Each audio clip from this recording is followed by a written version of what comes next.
Sometimes, you play a game and you're having a really good time with it. Or so you think. And then something comes along that just distracts you enough that you don't play for a couple of days. That couple of days becomes a week, and then a month, and then so long that you need to start again from the beginning. Until recently, that had been my experience with Castlevania Lords of Shadow. Since I bought this game years ago, I've tried 2 or 3 times to actually finish it, and every time something had just stopped me from getting there. In one case, it was actually the game's sequel, which I found far more interesting and fun than the original. Still, I never remember the game being bad. I don't recall hitting any roadblocks and rage quitting or getting bored with any particular feature. So why did I keep getting pulled away from this? Maybe it's just good not great. A B- that is just unlucky enough to be what I'm playing when an A comes around. Every now and then when I'm looking for something from my backlog to check off, I find my mouse cursor hovering over this game for a while before finally moving on to something else. In the end, it was a book called Empire of the Vampire that I picked up with my Audible credit that finally got me to revisit and indeed finish this, and its sequel one more time. Now, this game is special. Wonderful even. From the moment you start the game up and just look at the menus, it feels like this is something really cool. There is one huge problem with the Steam version though. There's no new game option, and you have to go into your folders and delete some files while making sure Steam just doesn't put them back. But otherwise, starting up is still smooth, despite this game being over a decade old now. So, with a hankering for some gothic vampire action, I jumped through all the hoops and arrived at the start of the game once again. So let's talk about how it went this time. This is Castlevania Lords of Shadow. The original Castlevania released in 1986 for the Nintendo Famicom. Released under the name Akumajo Dracula in Japan, it was rebranded for release in the United States and Europe, and just like that, a legend was born. The game was helmed by visionary Hitoshi Akamatsu, who brought his love of horror movies to the forefront when developing the game. Similar to how Kojima created something special by bringing his passion for movies to the first Metal Gear game, the first Castlevania really pushed the boundaries of the kinds of experiences video games could offer, even with such a limited palette to work with. The opportunity to make something like Castlevania could only really have happened back in the early days of the media's development. In the modern AAA landscape of live service cash cows and design by algorithm, I honestly couldn't see a big studio just giving someone a bunch of time and money to put together a team and create their personal passion project. It's the sort of thing that only comes out of indie devs and Kickstarter these days. Not only was the game a massive commercial success, but it established the majority of the features that we'd see in Castlevania going forward. This included the rivalry between Dracula and the Belmont clan, the vampire killer whip, this sprawling gothic castle environment that eventually became so big and exciting to explore that we now use part of the series name to identify an entire genre of games. And of course, the titular castle is full to the brim with well-known monsters that we have to fight our way through before engaging in a final battle with the Prince of Darkness himself at the top of the highest tower, Dracula. I'm not here today to do anything like track the progress of the series from its origins to its current state as a Netflix sensation. You'll want this video here for that, if by some chance you haven't watched it already. Suffice to say though, the series has been something of a landmark on every console generation, moving from strength to strength as technology and budgets got bigger, but also suffering from the transformation of Konami from a small arcade machine company into a giant of the industry, more concerned with its stock price than anything like artistic integrity. One of the problems that faces a sprawling monster of a series is that it can become increasingly harder for new people to get access to. Sure, it's easy to say, you don't need to have played the others to get this one, or offer some kind of story so far narration at the start of the game, but people may feel like they're missing out on references and Easter eggs, or maybe they don't want to feel pressured into playing a lot of older games just to get the most out of the one they have now.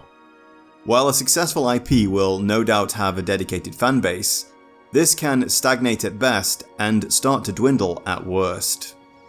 There will also be an equal or more likely greater number of people who made up their mind a long time ago that this just isn't for them. A great example of an industry that really suffers from this is superhero comics, and it's something that's starting to creep into the MCU as well, especially with all the extra Disney Plus series that all tie into the meta plot that I'm not even sure if anyone cares about anymore. This is generally the motivation behind things like the great but ultimately doomed to fail DMC reboot game. Since Devil May Cry 5 came out, I think most of us are on the same page that this game is actually good and always was. It just needed to have all the names changed and then be marketed as a Cry-like rather than as a reboot nobody asked for. Capcom are taking a different route with RE now. By offering modern remakes of their old games, they not only get to sell them again to their nostalgia crowd, but they also get to bring a new generation up to speed on the story and keep pumping out games with Chris, Jill and Leon for at least another 10 years. Though those characters will be getting on in their years at that point. Maybe they'll just do a universe reset or something very stupid like that. To me personally, the solution to these problems is actually really simple. End the stories and start new ones. Kill the heroes if you have to, give them their happy ever afters or their heroic last stands, but just close it out and move on to the next thing. As a writer, it couldn't be more obvious that things, characters and conflicts have their time and then need to move on. But AAA games are run by greedy shareholders who are terrified of risk, and something with well-known characters and brand recognition is safer and cheaper to market than a brand new IP. So this is how we come to 2010 and Castlevania Lords of Shadow. With sales of previous games waning, Konami wanted to shake up the franchise, create something the old fans would enjoy, but that would also ensnare a new fanbase, and secure the brand's place long into the future. If you're sitting there thinking that pleasing older fans while trying to appeal to new ones is a recipe for disaster, well, you've probably watched a Star Wars movie or two, haven't you? Still, we wouldn't be here now talking about this if the games weren't actually good. But suffice to say, the story of their making is quite interesting. Castlevania Lords of Shadow was developed by Mercurysteam.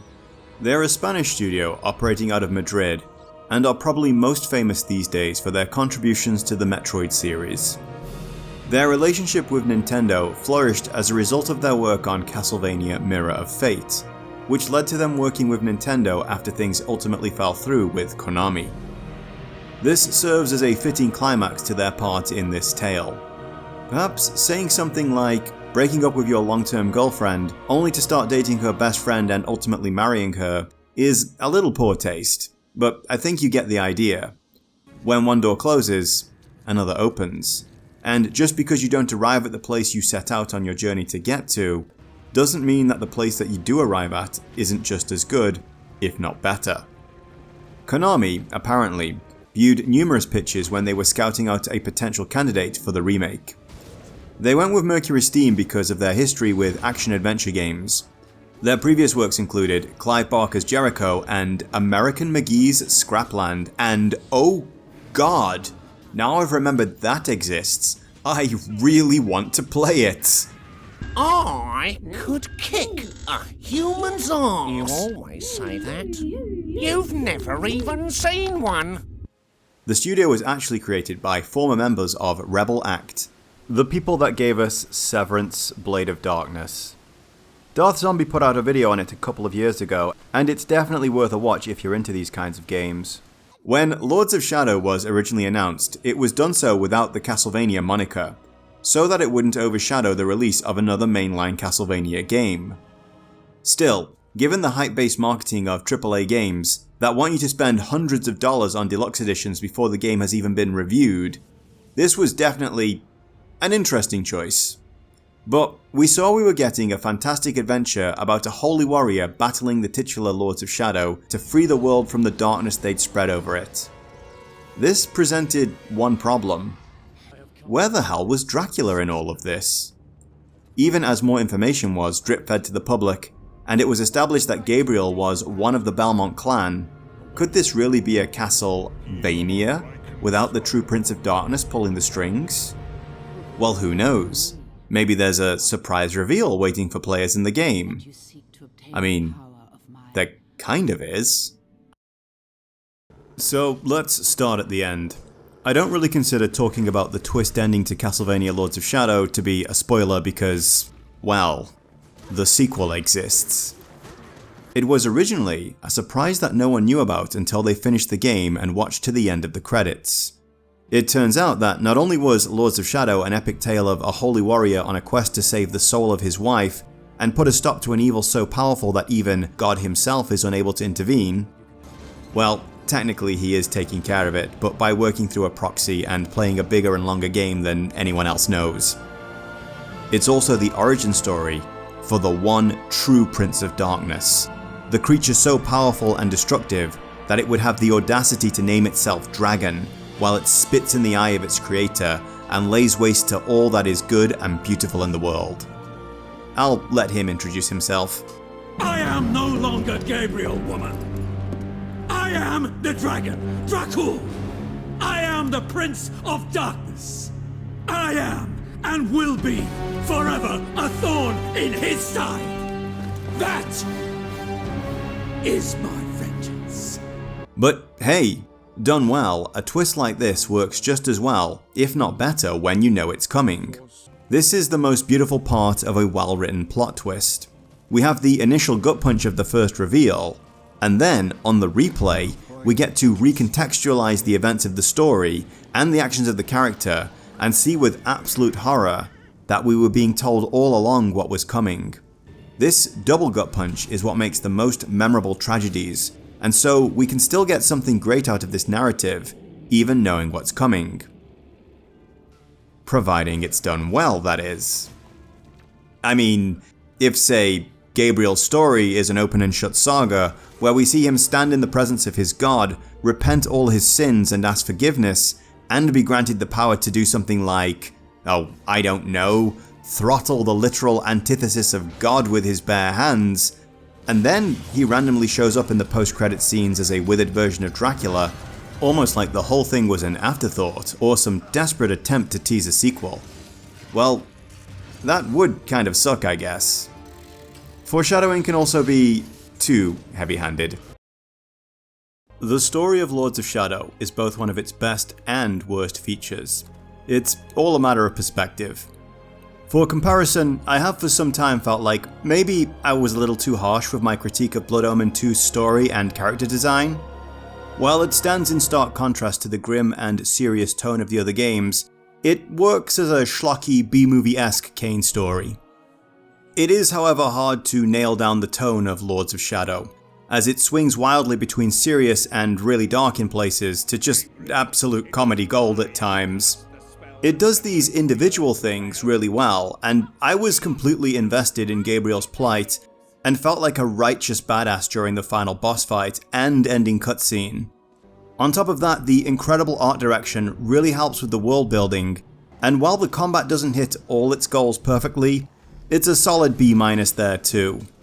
But we've got a story where our hero seemingly murders someone while he sleeps and finds himself wondering if a life of endless battle and bloodshed, albeit against objective evils that are terrorizing the world, is turning him into some kind of monster himself.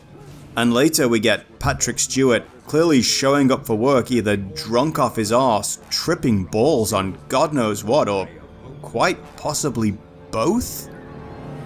It's those kinds of moments that take me out of the game somewhat. I don't want to say these are deal breakers, but it's worth noting moving forward. The mythology of the new Castlevania universe seems to be at least somewhat consistent with the original. The opening narration implies that a balance exists between good and evil, and both the light and the dark have agents working on Earth. The Castlevania universe isn't pure fantasy, so much as it's reality-adjacent fantasy, so to speak. It's a kind of variation of our world, with creatures from all kinds of mythologies existing seemingly quite openly in many cases. And while there seems to be a monotheistic god who bears a resemblance to the Christian god, it's not a one-to-one resemblance. In the end, this is a story, and these more mysterious powers are just plot devices. What's important is that for some reason, the forces of evil seem to have gained an edge in whatever larger war is being waged, and now the world is a darker place where monsters roam more freely than before. The opening shows refugees abandoning their homes and embarking on a long and dangerous trek through the mountains to find some kind of safety, while a few brave souls stay back to man the barricade. As the night darkens though, and the rain begins to fall, a mysterious warrior wielding a very interesting looking weapon approaches the barricades, and just in time, because the lycans have come to feed. But instead of simply being met with a few terrified and unprepared villagers, they are now face to face with a warrior of the Holy Order of the Brotherhood of the Light. And not just any warrior, this is Gabriel Belmont. Gabriel is actually on a personal pilgrimage to the Lake of the Dead, and it's only pure chance, or perhaps the hand of the Almighty playing a far subtler game than anyone knows, that sees him showing up at the exact moment of this town's greatest peril. After working through a brief tutorial going over the basics of combat, which includes a hell of an ending,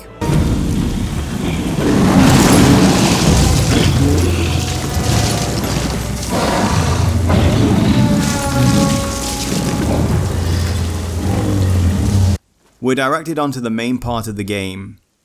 Now these first missions, especially this horse riding one, are really odd, and I'll have a few things to say about that later. But for the story, this is what brings Gabriel to his final destination, where he comes face to face with the Greek god Pan. I'm a big fan of the movie Pan's Labyrinth, and a lover of Guillermo del Toro's work in general. Honestly, I'll never forgive Konami for cancelling the Kojima del Toro Silent Hill game. It certainly had the makings of another unreliable narrator story, but it still could have been a hell of a return to form for the series. There's a lot going on in this section too, as it introduces the game's puzzle elements and our first Colossus battle. In terms of visual spectacle, this is a game that really keeps on giving. Thanks to the intervention of Sean Connery, voiced by Patrick Stewart, this character's name is actually Zobek, Gabriel is triumphant and is finally able to commune with the spirit of his recently deceased wife. This is where we receive our primary objective. It seems the Lords of Shadow have tipped the scales in the war between the light and the dark, and managed to cut off the world from God's power, allowing not only for darkness to run unchecked, but also preventing the souls of the dead from passing on to whatever comes after this life. So it would seem the only way to end this blight on the land and save the soul of his fallen love is to destroy the three most powerful enemies of the light in the world. Great, the Order of the Light have probably been working on this problem for years, and I bet they've got entire armies they can muster to make a stand for all that is good and holy in the world. Actually, no. Gabriel and Zobek decide that the best thing is for them to sneak into the lands of Shadow by themselves and try to kill the Lords before they realize they're coming. Which does leave me wondering why no one has tried this before. Oh yeah, all those dead knights. Okay, I'll shut up. We're here to game, so let's kill some monsters. The story is communicated primarily through in-between chapter narrations from the character of Zobek. Zobek is another warrior of the Order of the Light who seems to know more about what's going on with Gabriel than he lets on. The other major storytelling device is the environment and the art direction. I can't stress enough how gorgeous this game is. Even from the moment you boot it up and see this book, you just know you're in for something special. The UI and menus have this wonderful old page feel to them, and the constant barrage of incredible artwork we see as we unlock monster bios and find scrolls from various fallen knights around the world is just jaw-dropping. This is precisely the kind of art we're fighting AI tech bros to preserve. Someone literally poured a piece of their soul into each of these renders, and it shows in a way that AI art can never capture. The lead artist on the project was, and forgive me for butchering this name, Jose Luis Vallelo Bertol, and you can see some of his contributions on his ArtStation that I'll link in the description. This game also has an absolutely phenomenal score that was made by Spanish composer Oscar Araujo. The music really captures the wonder of this world and the scale of Gabriel's task, and some of the battle themes are worthy of being entered into any workout playlist. Gabriel's journey takes him first into the very heart of the land of the lycans, which seems to exist in the ruins of some ancient civilization that worshipped gods older than the one whom Gabriel fights for. Next, he must travel into the territory of the vampire queen Carmilla, which is where we get something a lot closer to what most Castlevania players expect to see. Carmilla resides inside a vast gothic castle, surrounded by frozen peaks in a land so cold that the sun is forever blocked by clouds. I understand that in this world the roads are just as, if not more dangerous than living in a town, but why anyone would live here, I have no idea. The final land we visit is the Land of the Dead, ruled over by the Lord of the Necromancers, and this place is a blasted wasteland populated by undead and one very interesting old lady from Slavic folklore. The Land of the Lycans, while quite spectacular in places, is probably the least interesting of the three lands we visit, and I feel this is probably one of the reasons I wound up putting the game down long before finishing it back when I first tried it. I understand not wanting to show people the best you have to offer right out of the gate, but I've been to enough overgrown swamps and ruined civilizations in my games. The other thing that goes against this area is the constant pausing to drop some kind of tutorial on us. I of course understand that games have a lot of mechanics and that these need to be communicated to players somehow, but you can trust them to figure some things out, and you don't need to leave the text on the screen even half as long as this. Okay, that might not seem that long, but there's just so many of these. There are also some very odd design decisions here. Immediately after the tutorial mission, rather than reinforcing the skills we've just learned, we're suddenly on this high-speed horse riding chase that has its own controls. And it's only when we are briefly unhorsed that we have to actually fight in the regular way. What's more absurd is this whole section, or anything like it, only happens once. It's weird to imagine someone coding this just for the sake of a few jarring minutes right at the start of the game. The next big section is in a swamp, which of course has areas where you are forced to move slowly. With the exception of stealth games, and even these have their limits, this is just wasting people's time, and is objectively bad in any game. Yes, you too, Dark Souls. Cut it the fuck out. And when we finally are on land and it's time to kick some arse, what the fuck are these things? I came to kill werewolves and vampires, not pygmies. And it should be noted that I'm the invader in their home here. Not exactly the most heroic of actions. In summary, I feel this game makes a lackluster first impression. Back when I first played this, I felt like it had the potential to be really fun just by changing a few things here and there, but I wasn't feeling it at the start. But not to worry, because even these opening levels aren't all bad, and it only gets better from here. Lords of Shadow is divided into three basic sections. Traversal, which sees Gabriel climbing and swinging all over the environment in the most stylish way possible. Combat, where we put our combat cross skills to the test. And puzzles, where we scratch our heads for a while, remember we're stupid, and open a browser or use our phone to get the answer without losing the bonus XP. Individually, each of these elements is about okay at best, but by constantly cycling us between each one, we never really feel like any of them overstay their welcome. In fact, 3 of the bosses are actually traversal puzzles rather than your regular high-risk brawls, which I find really cool. So first, traversal. The combat cross is much more than a weapon of demonic destruction. Early on we get an upgrade that allows Gabriel to basically use it as a low-tech Batman rappelling gun. This is used for climbing up, abseiling down, and swinging all around our environments. Gabriel is a very accomplished climber, and something of an acrobat in with the deal. The environments have a good deal of verticality built into them, especially the vampire castle in the middle chapters of the game, so you're going to be ascending and descending your way through a level as much as anything else.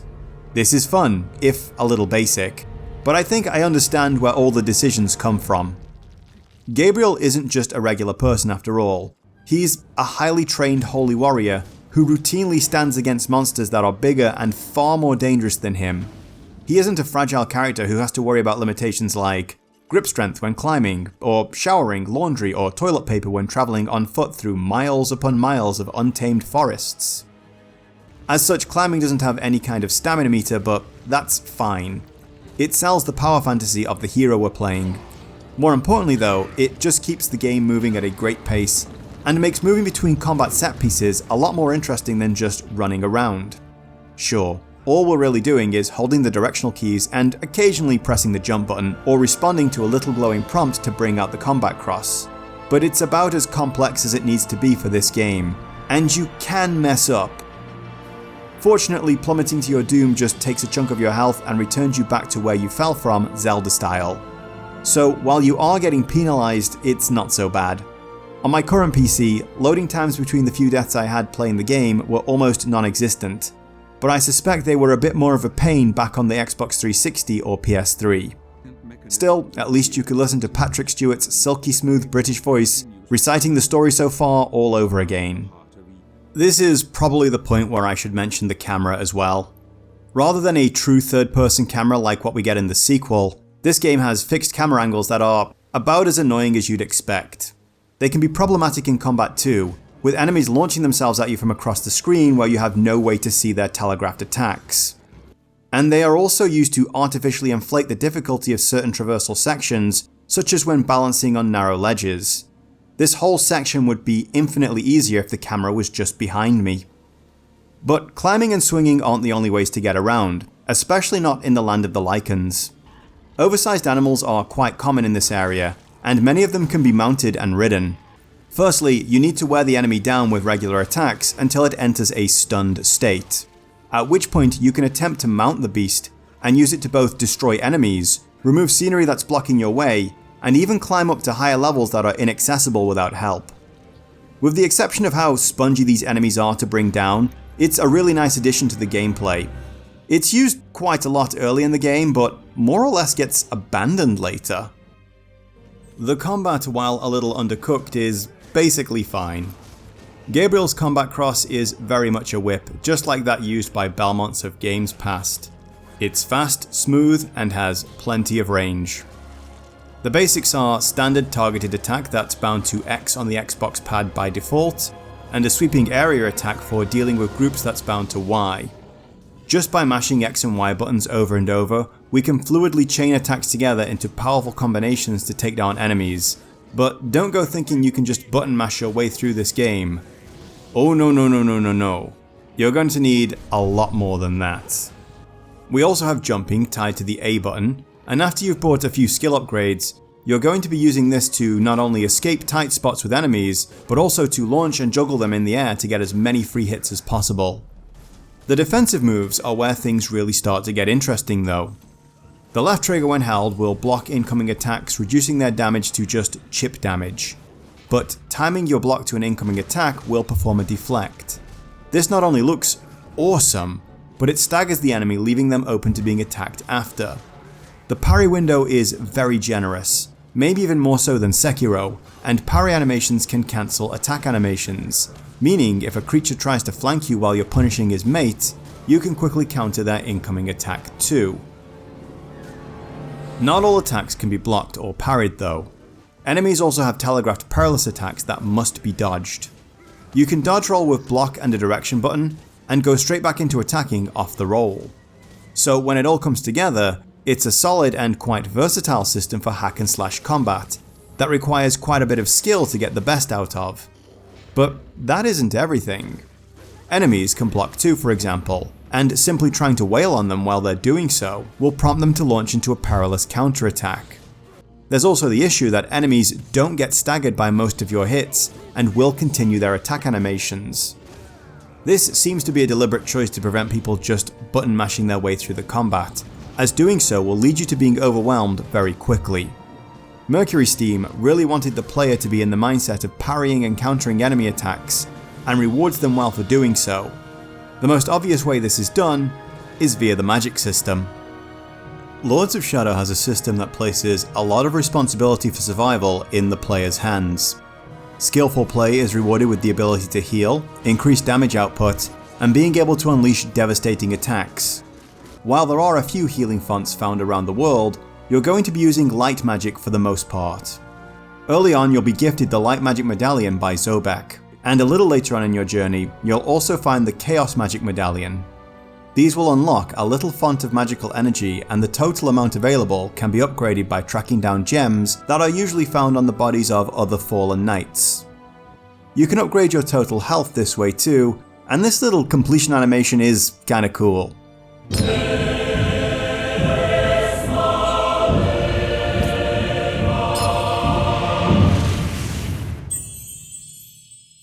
Since many of these gems are locked away behind barriers that require certain skills or abilities to access them, these will be one of your major motivations for replaying levels. At least to a point. You'll get pretty good at snooping for these things as you go, and even though none of my bars were maxed out by the end, I had enough power to defeat the final boss. So, how does it work? Well, you'll see this meter down here at the bottom of the screen. This fills up slowly with successful hits on enemies, and empties if they hit you.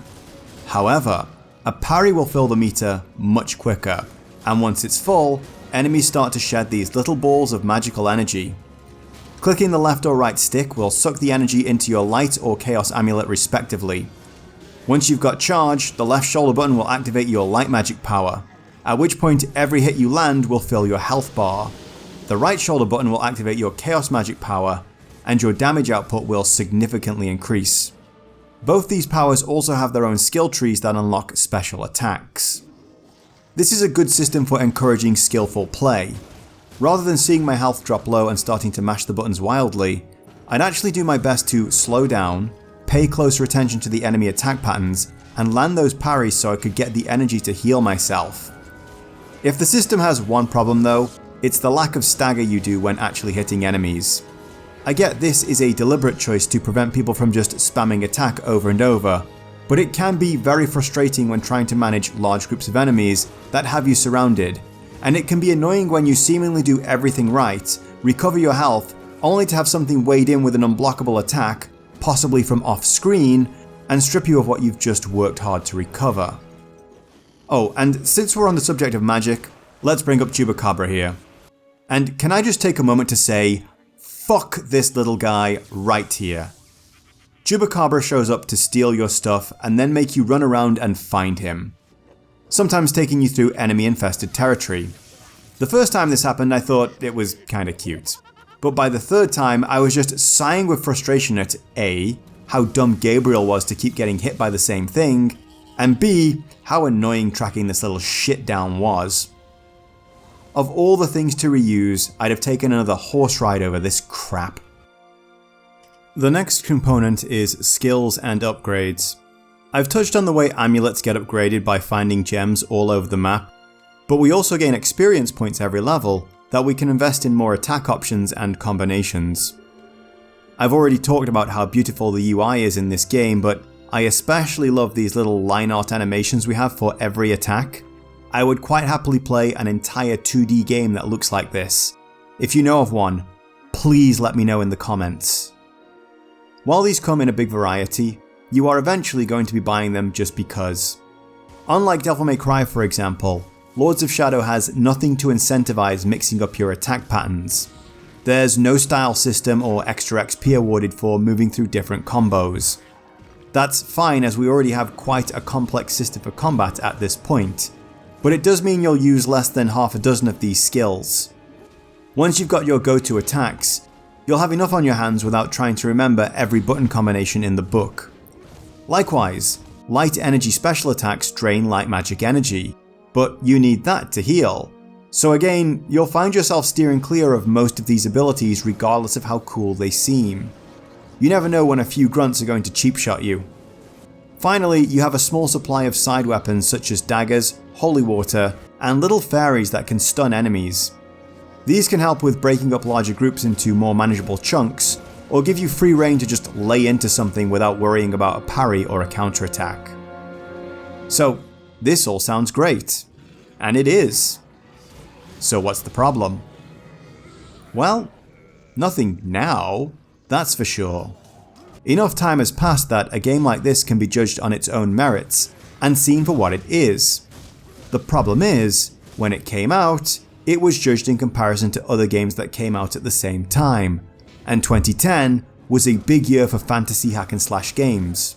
The big player in the action-adventure genre at the time was pre-reboot God of War, and one particular reviewer, who I do actually like, but can be a dick sometimes if I'm being honest, ran a running gag in his show where he reviewed games as like God of War but. I think we can all see that a reductive statement like this is borderline insulting to a lot of hard work made by a lot of people. I mean, is Proteus like Doom 2016 but? Was Darksiders like Zelda but?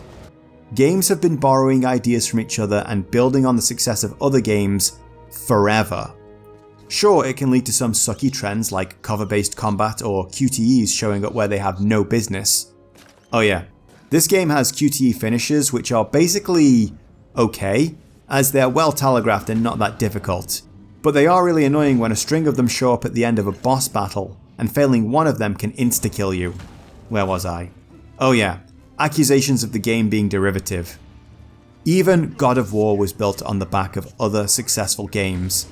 So while I understand breaking down individual game elements for your review, the strength of the game should be based on how all those individual elements come together to create the total experience. So no, Lords of Shadow isn't like God of War but anything. Thankfully, I think we all see this now, and the game isn't hurting in Steam reviews or on Metacritic. Anyway, let's talk about puzzles, then we'll dive into where the story goes. I've got to say that the decision to break up the action with puzzles is quite the interesting one. Action-adventure games of old, such as Soul Reaver, mixed up their combat with environmental puzzles of a sort. In Soul Reaver there was a lot of block pushing, and most games have a system of find key and bring to lock. But in the case of Lords of Shadow, well, we get stuff like this pendulum puzzle here. Now, ignoring the sheer visual spectacle of seeing your wife strapped to a sacrificial altar, with a pendulum slowly descending towards her with every move you make, it's quite the jarring transition from riding magic horses or giant wargs and battling the forces of darkness with your trusty combat cross. But damn if it doesn't work. And there is even a sort of late game puzzle boss fight, if I might call it that. That is to say, an entire level where you are shrunk down and placed inside a music box in order to complete our task there and move on. But yeah, there's quite a few of these and they're scattered liberally throughout each area.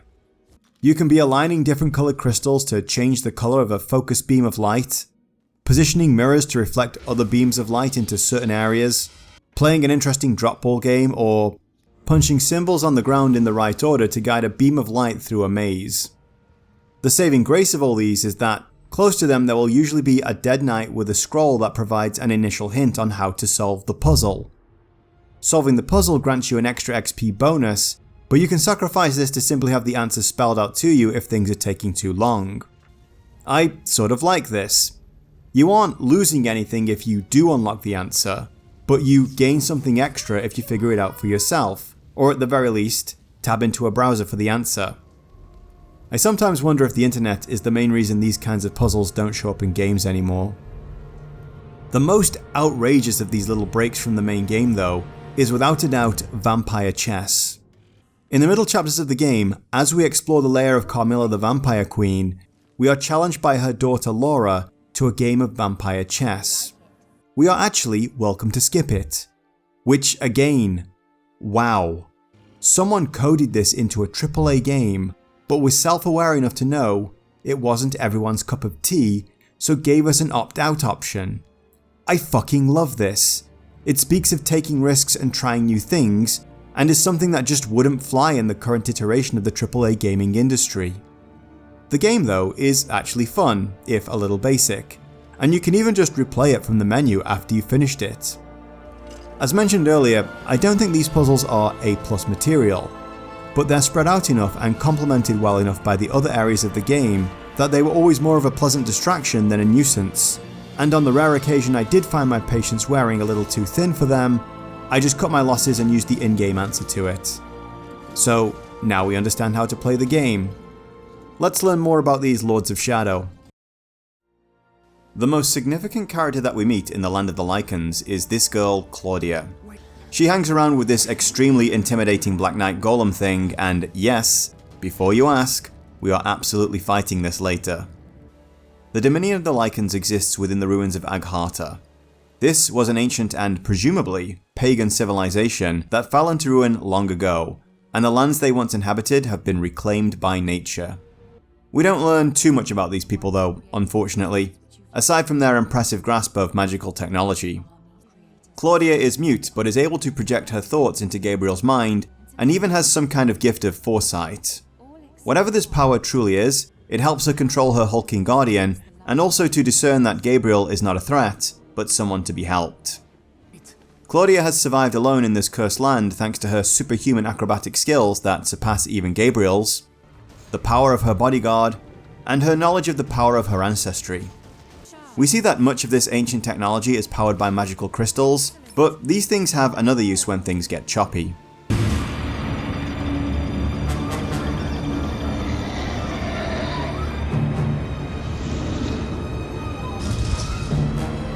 I'm getting massive anime vibes here, just with more boobs. So, with this pair in tow, we're able to access and battle our second Colossus. Both the first Colossus in the Lake of the Dead and this battle are really fun, but they do suffer from being a little too obtuse at the start. This second one especially is annoying because you have to wait for a very specific attack from it that you return using a QTE that you've never had to react to before.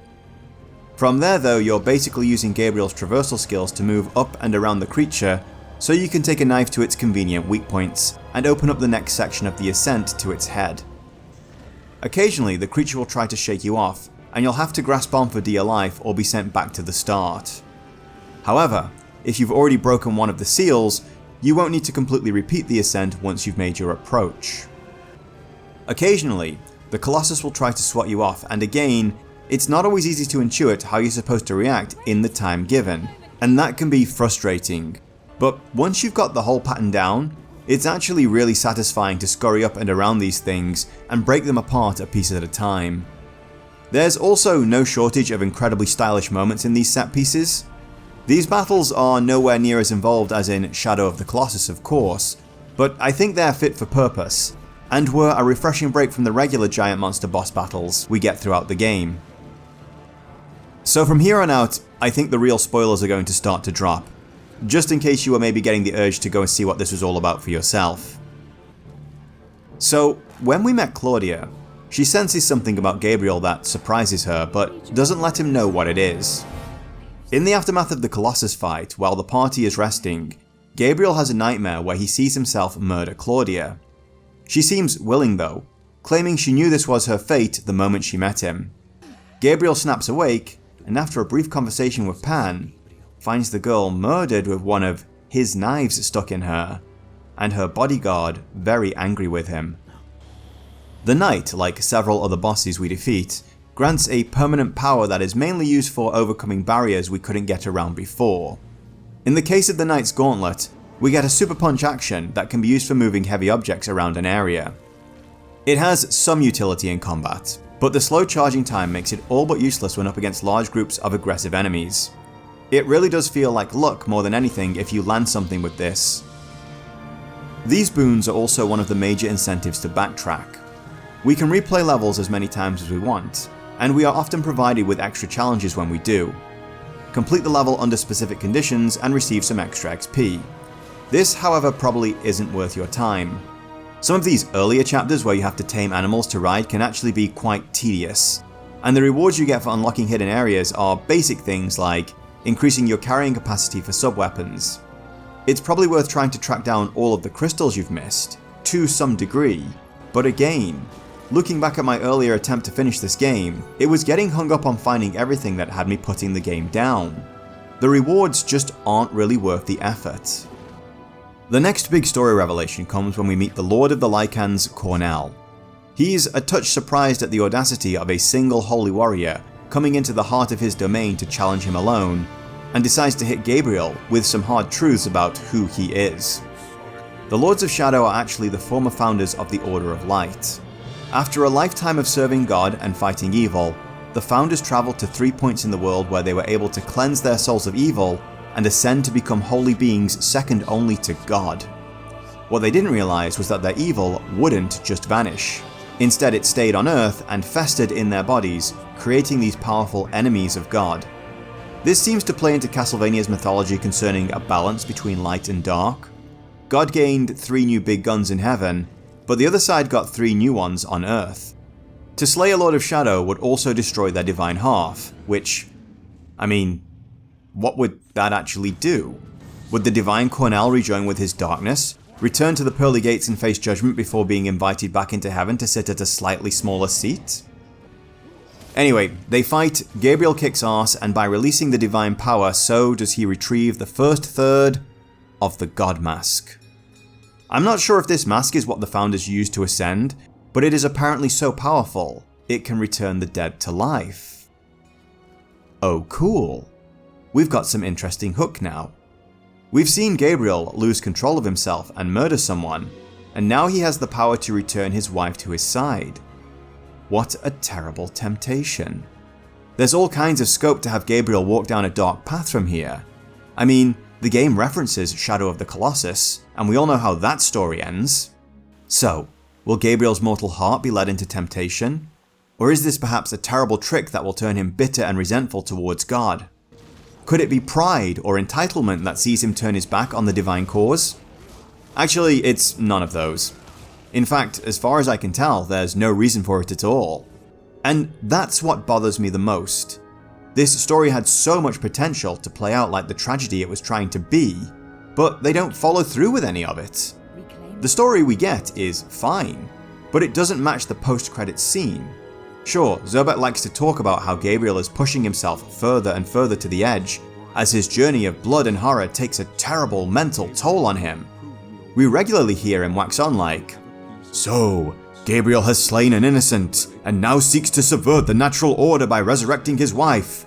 Also, he ate 5 babies while their parents watched in horror. Surely, he won't become Dracula in the post-credits scene. Surely, that could never happen." But in the game, Gabriel is the perfect hero.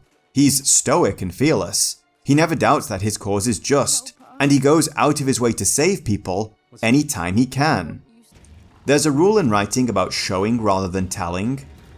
Oh yeah, and if you didn't know, we eventually get reason to believe that Zobek is just talking shit the whole time anyway. So that aside, let's kill some vampires. Carmilla's castle is much more like what you'd expect to see in a Castlevania game, what with it being a big castle infested with vampires. This whole area is the high point of the game for me. It has some of the best creature designs. This witch in particular not only looks awesome, but is an all-around great boss fight with a good level of challenge and just some purely epic moments that are so over the top. Enemies start to look darker and more serious overall, and it really captures the tone that Mercurysteam said they were going for much better than, say, an ogre with a big nose. Likewise, wailing on larger spongy enemies so you can wear them down enough to ride on them finally gets tossed out because, honestly, it was getting a bit tedious by the end. The castle levels have incredible verticality, and the sheer size of this place is just absurd. It's everything you'd want from your dark fantasy castle, and it's loaded with ghouls, skeletons, and vampires. Not your sexy human-looking vampires either. These look much closer to Romanian strigoi than handsome broody teenagers. It's only Carmilla herself and her daughter who assume anything like a human form. Now, what's interesting here, and important for later, is that Carmilla and her kith didn't build this sprawling nightmare of a home. This castle once belonged to a noble family called the Bernhards family, who had more than a passing interest in communing with dark powers. The upper levels of this castle were also once home to a certain Friedrich von Frankenstein, who was very interested in creating automatons through clockwork and electricity. This is of course a nod to one of the many classic horror movie creatures that also made regular appearances in classic Castlevania games. While neither the legendary mad scientist himself nor his most iconic creation actually put in an appearance, we are certainly befuddled by his clockwork contraptions, and the whole area is just a massive death trap. I can only assume Frankenstein had some way to defy gravity in order to get around. Now, we are going to be returning to Carmilla's castle at least once before the end of this video, so there's no need to dwell on it here. I'd say her fight is one of the weakest in that she actually has ads to distract you from simply dealing with her. Long-term viewers will know this is a massive pet peeve of mine. A well-crafted boss fight should always be one-on-one. If you need extra goons to distract the player so your boss can get free hits, you didn't do a good enough job of designing them. Our final area is the Land of the Dead. The highlight of this particular land though is probably Baba Yaga's music box. I actually quite like this whole dead farmland area with killer scarecrows though. Evil scarecrows are kind of my thing. Well, maybe not this guy, he's kinda lame. And not those scarecrows in Divinity either. But you know, other evil scarecrows are maybe cool. The music box level is basically a puzzle that has you collecting pieces of a tune and figuring out the order to play them in so you can safely navigate to the heart of the music box and retrieve the blue rose that will see Baba Yaga return to her youth. Like most of the puzzles in the game, I found it a pleasant distraction from the combat and exploration loop. And while I didn't know at the time, I later discovered on I Finished a Video Game's Castlevania video that this tune is actually a famous classic Castlevania theme, which I think is a great shout out for long-term fans. The climax of this area sees us battling a Dracolich of sorts, a massive construct forged from dragon bones and animated with necromantic magic. This is our ultimate Titan battle. It's where we bring all those traversal skills we've been honing the whole game to a head and navigate our way to this thing's weak points. I absolutely loved every second of this encounter. It feels immensely badass all the way through. I was completely focused on the task from start to end, and only screwed up once because where to go became just a little too obtuse. Breaking this thing brings us to our final battle and all the big reveals. So strap in guys, because things are about to get a little weird. A good story with a good twist is a memorable thing, but I think it's safe to say, one is enough. After that, it just starts to get a bit stupid. As another example, see Metal Gear Solid 2, or just about any other Hideo Kojima game. It's one thing to have surprises pop up all through your story, but when they all get revealed rapid fire at the end, it becomes more disorienting than anything else. I hadn't just given up on MGS2 by the time I actually got to fight Solidus, I was basically done with the whole series. I haven't finished Death Stranding yet, and honestly, given the various mysteries in that game and the way Kojima writes, I'm really not sure I want to. Now, Kojima was somewhat involved in this game, but his job was more signing off on character designs and test builds. I don't think we can blame him for the writing here, but this ending has some real Kojima issues. So, here we go. After defeating the Lord of the Necromancers, we discover that, gasp of horror, he wasn't the Lord of the Necromancers, Zobek was all along! He's been manipulating Gabriel all this time so he can be the sole Lord of Shadow and have all the power of the God Mask. Then he reveals to Gabriel that, dun dun dun, it was he who slew his wife, not the Lords of Shadow. It was you who murdered your wife! See? So maybe Gabriel really is out of his mind? No, he was being manipulated through another powerful mask called the Devil Mask. This is also how we wound up killing Claudia. But wait! What's all that stuff Zobak was saying about Gabriel not sleeping and slowly losing his grip on reality? Has he been lying to us, the players, too? I mean, probably. So Zobek just floats around gesturing in the most camp way possible, while he dumps his entire evil scheme on Gabriel. Now he has all the power, and finally, he can take the world for his own. But wait, there's more. For in his moment of triumph, as he takes the God Mask from Gabriel, why Gabriel didn't just put the bloody thing on and murder Zobek while he was talking, I'll never know. Zobek bursts into flames and aha! It was Satan all along! Yes, the fucking Antichrist, who hasn't been mentioned once in this entire game, now bursts forth from Zobek's body to reveal he was the true mastermind. He manipulated Zobek into manipulating Gabriel to murder his wife and go on a secret mission to murder the Lords of Shadow because that's clearly the easiest way for him to have done it. Did anyone give this script to a 5-year-old to proofread? Because I think even they might have had a few questions at this point. So then Gabriel dies, I think, maybe. And the souls of the dead or his wife or something revive him because God knew this was coming and wanted his best warrior around to fight Satan when he showed up. I mean, I know he's supposed to work in mysterious ways, but what the fuck? Maybe it's a flex. Like, ha! Lucifer! You thought you could outwit me with a plan so stupid I wouldn't notice? Well, here's my even stupider plan! But, whatever. While this is a massive shift in tone overall, once I got over it, I was very much here for it. I mean, fuck it. Why not? Sure, I'll fight the Prince of Darkness, and it's a great battle. You have to bring all your skills to bear on this guy, switching through both your magic modes, parrying and countering, and generally being skillful to finally get that last big hit to bring him down. We end with Satan trying to force Gabriel to doubt his course and his god. He is the Prince of Lies after all, and temptation is ever his game. But Gabriel stands true. Despite everything, he displays unwavering faith in the Almighty, repents of his own sins, though he can hardly be held accountable for what he did under the influence of powerful dark magic, and is blessed. He is so strong he literally chokes out Satan and saves all of heaven and earth from his twisted machinations. Gabriel is a true hero. And I'm not gonna lie, all this felt totally badass. I mean, first a massive skeletal dragon, and now this? Awesome. Just awesome. In the aftermath, as all the spirits that were once trapped by the power of the Lords of Shadow are freed, Gabriel gets one final moment with his wife, who reveals that the God Mask only lets people see through the eyes of God, and can't actually resurrect the dead. Okay. How would that have helped the Lord of the Necromancers then? So, Maria sends to eternal paradise, and Gabriel is left a broken mess in tears, deep within the wastelands of the dead. This is an incredible place to end the game.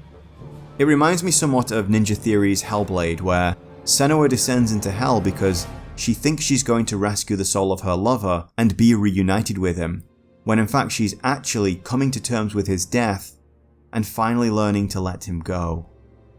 In the wake of his wife's death, Gabriel became fixated on some outside target for his pain. It wasn't entirely his fault, but a grieving man is not in a position to be making the smartest decisions. Gabriel didn't just channel the pain of his loss into any enemy either. He locked onto the biggest, baddest things he could think of and went after it. He could have wasted his entire life on this war, wallowing in grief and never actually dealing with it. Now, he's free of all that.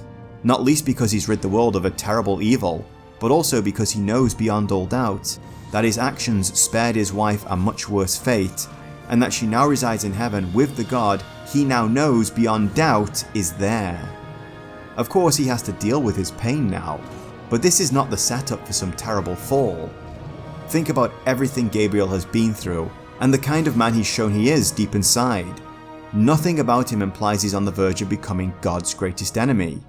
And yet, after the credits roll, well, here we are.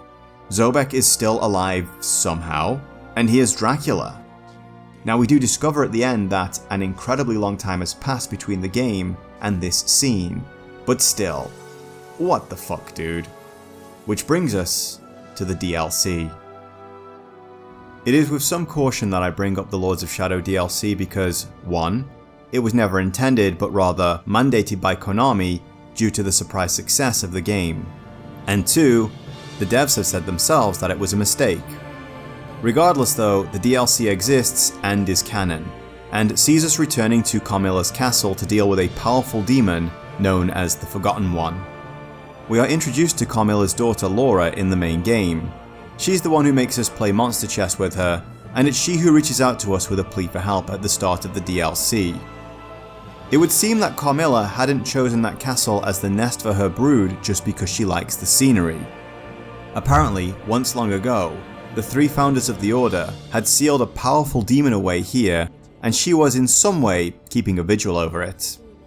However, with the 3 Lords of Shadow and their divine counterparts now dead, the seals on this thing's cage are weakening, and the world needs its mightiest hero to stand up to it, or everything is doomed. Again. This is a very anime plot, by the way. You know, they spend the whole first arc of the protagonist building up to his big showdown with his ultimate enemy, and then after that, an even more ultimate enemy shows up, who's way worse than the previous dude, but we just didn't hear about him before because, the writers hadn't thought of him yet? Rinse and repeat for 10 seasons. So Gabriel runs back to the castle to help Laura, and a new set of events ensue from there. The whole DLC is just one story cut in half, which speaks to the somewhat mandated part of this addition to the story. No way we could get just one DLC or 2 unique DLCs that are independent of each other.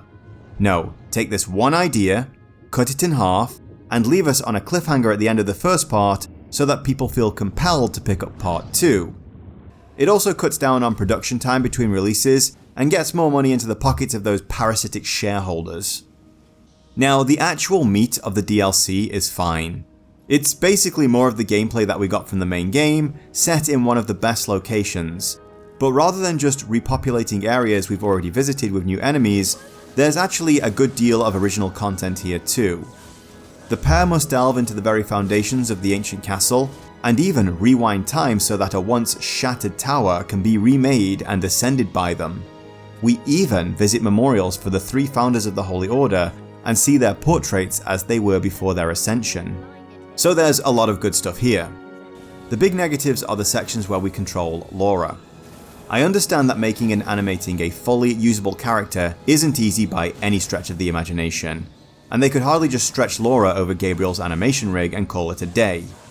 But her much more limited movement set makes her very frustrating to use. Likewise, she really isn't built to handle combat with large groups of enemies. I mean, okay, she looks like a kid, but she's supposed to be the daughter of a vampire queen. Surely she'd be packing slightly bigger guns at this point? At the climax of the first part, Gabriel prepares to enter the realm of the Forgotten One, only to be told that a mortal can't enter. In order to face this thing, Gabriel must become undead, and the only way he can do that is to drink from Laura. Now, this could have been a moment of pure horror and betrayal for Gabriel. After all his struggles and heartbreak, it would seem that God wants his greatest champion to abandon the light and any chance of reunification with his wife. If they played that up, Gabriel's descent into what he ultimately becomes would make some sense. But no, nothing like that gets mentioned. Gabriel is just a sad boy now, a character completely at odds with his former self from the base game. He drinks Laura dry and becomes the final Lord of Shadow, but he does so to battle a greater evil in the name of all things good and beautiful in the world. Ay ay ay. Prior to the DLC, the prevailing fan theory about Gabriel was that, much like the original founders, his light ascended to heaven after he defeated Satan, and who we saw at the end was just his darkness now manifest as the one true Lord of Shadow. But we can safely put that theory to bed now. I wish I had more to say about the second half of the DLC, but it's just an extended boss fight that offers nothing new in the way of story at all. There's certainly plenty of spectacle, but there's too many annoying instant death moments, and the boss isn't anything to write home about either. In fact, it's just annoying if I'm being honest. It's all but invincible until Gabriel breaks off pieces of its armor, and you then have to attack that area. This is fine until the weak points become so high that only jumping attacks will suffice. This game doesn't have any mid-air blocking or parrying, so you're effectively robbed of your ability to react and defend anything. You can't build up a good hit string to start getting magic orbs, and you can't parry much of what he throws at you. It's basically just a test of patience that I eventually got fed up with, and dropped the game's difficulty down to easy just so I could be finished with the damn thing. At the very end, we see that Gabriel absorbs a portion of this thing's power too, which I guess contributes to his final fall, but I can't say that any of this feels like sufficient motivation for what comes next. In the end, as much as I love Lords of Shadow 2 and Dracula Gabriel, maybe it was just a bad idea to begin with. I think there are definitely versions of this story that work, but Mercurysteam just offloaded all responsibility for Gabriel's actions onto other powers. They wanted to create the ultimate righteous holy warrior, have him stand against the greatest of evils and win, but still have him fall and become the thing he dedicated his life to fighting. You can't have your cake and eat it, I'm afraid. The Prince of Darkness doesn't get to blame others for his actions, otherwise he's not the Prince of Darkness. Gabriel needed to be more human, more flawed, and he needed to be swallowed by those flaws as the story climaxed. All the potential of a great tragedy is there, but it never comes to anything, and even with this DLC, we're still left wondering, how the hell did we get here? We got a little negative towards the end there, but hopefully this hasn't ruined anyone's opinion of an otherwise great game. The Dracula ending is just odd. It irks me, especially because, as I've said many times before, I'm a story-first kind of gamer. Stories are my major motivation for playing games, so when one takes a total U-turn and breaks all the rules of good writing like that, it just gets under my skin a little. If it weren't for the sequel, I could probably just ignore the whole thing, but here we are. The rest of Lords of Shadow is fantastic though. It's a big, bold, rollicking adventure. It's an over-the-top battle of good versus evil that just keeps on giving. All of its components are fine, and by cycling through exploration to puzzle to battles, like the game does, the shortcomings in each section never really stand out all that much. I understand now why I put this game down though.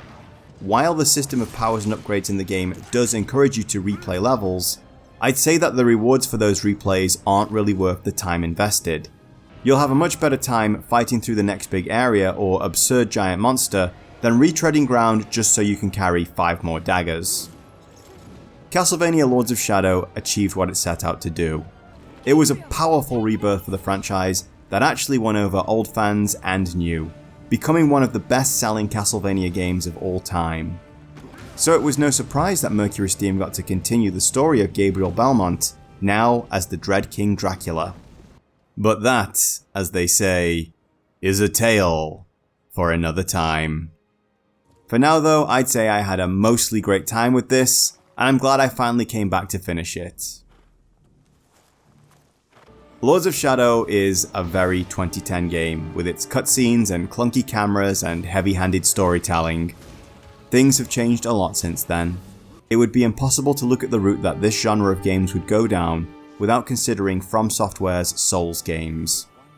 We can see the familiar loop of striking and rolling out of the way, or executing high-risk, high-reward parries, but it does so in a way that almost subverts everything a game like Lords of Shadow stands for. The stories are dark and their worlds are bereft of hope. The massive visual spectacle remains, but the big, bold, saturated colours are long gone. And the stories are more like mysteries that we can play through the whole game without uncovering, unless we actually spend time to really dig down and find them. I'm not the biggest Souls games fan. I love their visual spectacle and mysterious narratives, but I'm not a fan of how FromSoft handle difficulty. The games are fine though. More importantly though, is the one we could think of as the black sheep. No, the other black sheep. The one that's just a bit odd. In 2019, From Software took their classic Souls formula and just tweaked it enough to create something new and really exciting. Something that would actually become one of my all-time favourite games. So next time, let's take a walk, or a run, or a jump, or a creep, in the soft padded shoes of the one-armed wolf, as we take on Sekiro, Shadows Die Twice.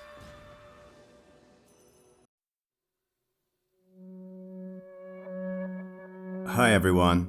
Feels like we haven't done this for a while. I guess I just haven't had that much to say after my videos recently. Back when I started this project, I'd originally planned on doing a video for all 3 Lords of Shadow games in one go. Unfortunately that became too much work. I have all my recorded footage of the second game, so a second video will come out on this game later in the year. Just not yet. My attention has drifted to other things. And I'd rather just follow where my desires are taking me with this, than try to follow through with something just because. I don't want this YouTube thing to ever feel like a chore. As much as I enjoyed my Divinity video, it did become way too much work by the time I'd finished it. We've also had some bad news in the gaming world recently. Arcane Austin and Tango Gameworks were shut down by Microsoft for seemingly no reason. I understand how Redfall's performance could have affected Arcane Austin's chances, but let's be real here. That is a studio that excels at making single-player immersive sims. Their most iconic game is Prey 2017. Who in their right mind thought it was a good idea for them to make a live service online game? Of course, greedy shareholders. And Tango is just shocking. Between Ghostwire Tokyo and Hi-Fi Rush, their future should have been secured. But clearly, even doing your job right doesn't stop you from getting fired in this industry anymore. Which leads one to wonder, what is the point of even trying? I am more or less done with AAA games these days. I have been for a long time, if I'm being honest. Most of the larger games that I cover are either quite retro, and the newer ones I cover are mostly AA or indie. And I think that's a trend that's definitely going to continue from now on, because, frankly, fuck AAA publishers. They're awful people. Anyway, I'd rather not end on a completely negative note. So, as some of you may have noticed, the channel hit 3,000 subscribers recently, and I'm absolutely ecstatic about that. I never imagined once back when I started this project that I'd have this many people subscribe to me, even some of my more niche titles like for example Observer. It's crazy to think that once upon a time I was told that I talk too much about video games, and now I actually make money by talking about video games. Not a lot of course, but that's not why I do this really. So I just want to say a huge thank you to everyone who's here, everyone who's still here after such a long time. I really appreciate all of your help and your support.